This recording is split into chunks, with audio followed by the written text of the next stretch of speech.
and welcome to a Newsflash episode of Unpacking the Case, the podcast by Davitt Jones Bould, the real estate law specialists. As always, I'm joined by our head of legal training, Richard Snape.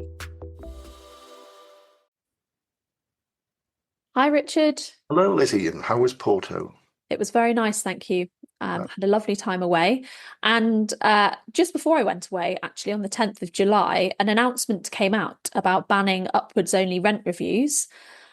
So it's taken us a week to get to it because of my holiday, but we're going to talk about it now. So could you tell me some of the background on this? Because I hear it came out of nowhere. Yes, I mean, it surprised everybody. I mean, I've come across surveyors who asked, sort of about it almost immediately. And I don't think anybody sort of knew it was around the corner, not even Angela Rayner. It was... doesn't seem to be in any consultation whatsoever. I've actually made a Freedom of Information Act request to see what the background to it all was, but unfortunately I haven't got that back yet. If I do get anything, we'll do another podcast. But, it was on July the 10th, it's a couple of weeks ago now, the English Devolution and Community Empowerment Bill was introduced into Parliament and had its first reading, the second readings on September the 2nd. Parliament now been in summer recess. But it's a massive piece of legislation. It goes through about 329 pages. And as the name suggests, you'd think it was about English devolution. But there's one part of it, Clause 71 and Schedule 31, right at the end of the bill, which is the thing that amazed everybody. And that's the ban on upward-only rent reviews that the government's proposing to bring in. It seems to include Wales as well. It's a rewrite of the 54 Landlord and Tenant Act, basically. And in spite of the name of the bill, it applies to Wales. There have been suggestions back in 2001 with the Blair government that they were going to ban upward-only rent reviews, but then that was quietly dropped. And there was actually a private members bill in 2021, I think it was. But this is the real thing. We'll have to see if it gets through, but it seems to be the case. The impact assessment suggests 2027 to 2028 for its implementation, but it's such a major thing. I mean, it's already affecting investors immediately. And I say it came out of absolutely nowhere. So can you tell us a bit about the requirements for the ban then? Yeah, it's based on the 54 Landlord and Tenant Act. They're going to add a Schedule 7A and B and a Section 54A to the 54 Act. And so it's going to apply, whenever the 54 Act applies, and the definition within Section 23, you occupy under a lease at least partly for business purposes, as opposed to a license, and you have to occupy. It will include 54 Act excluded leases from its ambit as well. There's a few issues even there. I mean, the 54 Act can apply to mixed residential properties, which is a long-winded sort of argument, but, if it's mixed business residential, unless it's a breach of the terms of the lease or ancillary to the lease, it will come within the 54 Act. You can actually create something called a home business tenancy to exclude that, but you might have sort of the residential element with upward and downward rent reviews as well. To come within the 54 Act, another issue is you have to occupy for business purposes, and if there's a subletting, the presumption is the person in occupation as the subtenant.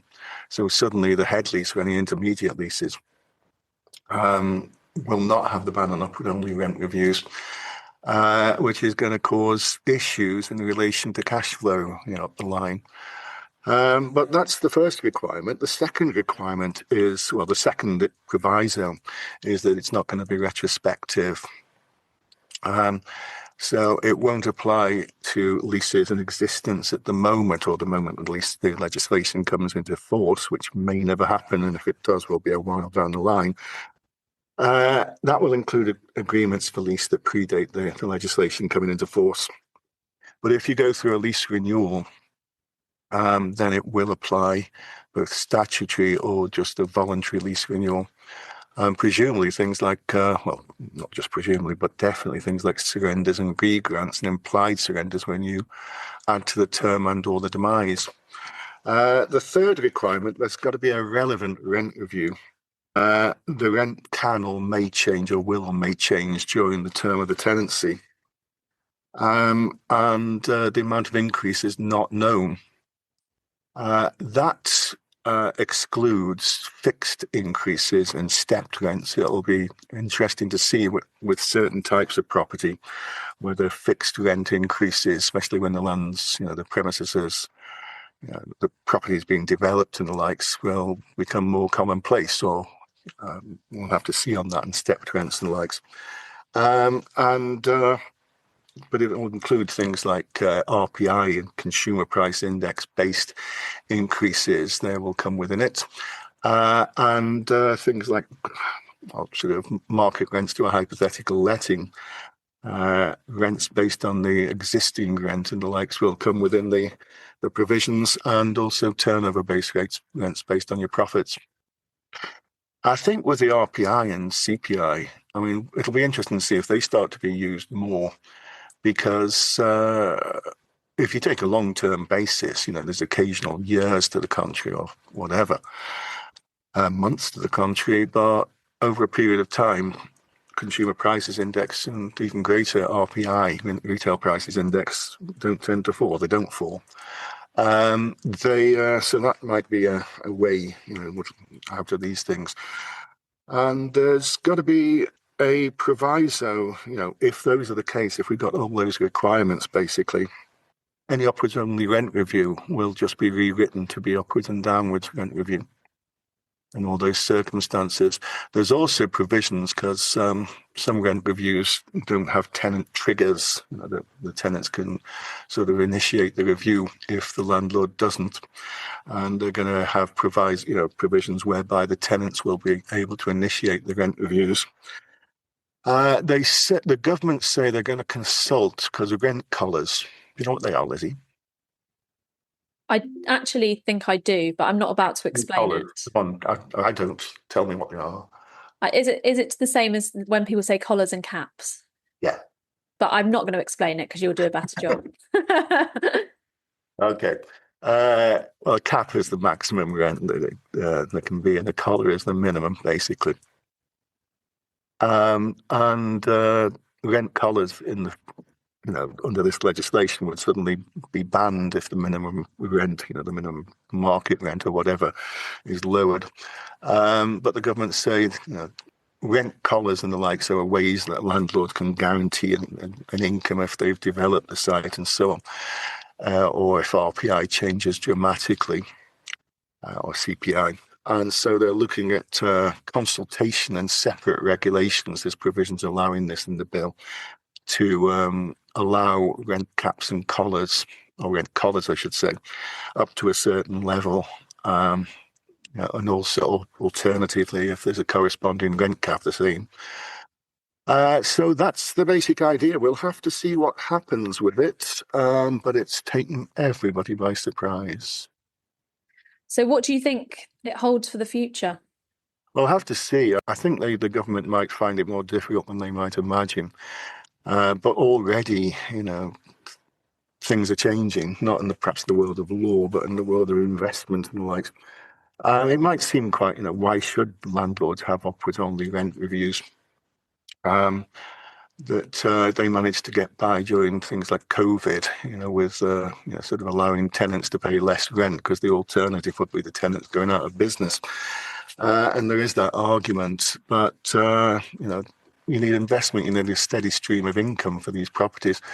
The British Property Federation was on Friday last, July the 25th, a couple of days ago, they announced, they produced a blog. It's not particularly long, but they produced a blog with what their sort of representations are going to be. And they did point out what a lot of people pointed out, the avowed intention of this legislation, why it's in a Devolution and Community Empowerment Bill, is because it's, the argument is that, the high street retailers of this world, if they can't get reduced rent reflecting the market, will go out of business. But as a lot of people, including the BPF, have pointed out, those kind of premises, for the most part, do not have rent reviews. and they're sufficiently short duration not to have rent reviews. You don't have sort of open market rent reviews. So the people it's designed to protect are not, the vast majority of occasions, going to be protected, the high street retailers. But if it does happen, and I suspect even beforehand, it's going to be a massive change. I mean, the BPF also pointed out the very obvious that you can't just look at these things on their own. The tenants can use that as a way of perhaps trying to agree rent-free periods at the beginning and the likes. They've had it in Ireland since 2010, and it caused a lot of issues initially, and then the market just settled down. But whether it sort of leads to increases of rent because you can't have upward-only rent reviews, we'll have to see. I'll leave that to the valuers of the world and surveyors. Okay, well, thank you very much, Richard. Thank you, Lizzie. Thank you very much, Richard, and thank you to everybody for listening. We'll see you again in our next episode.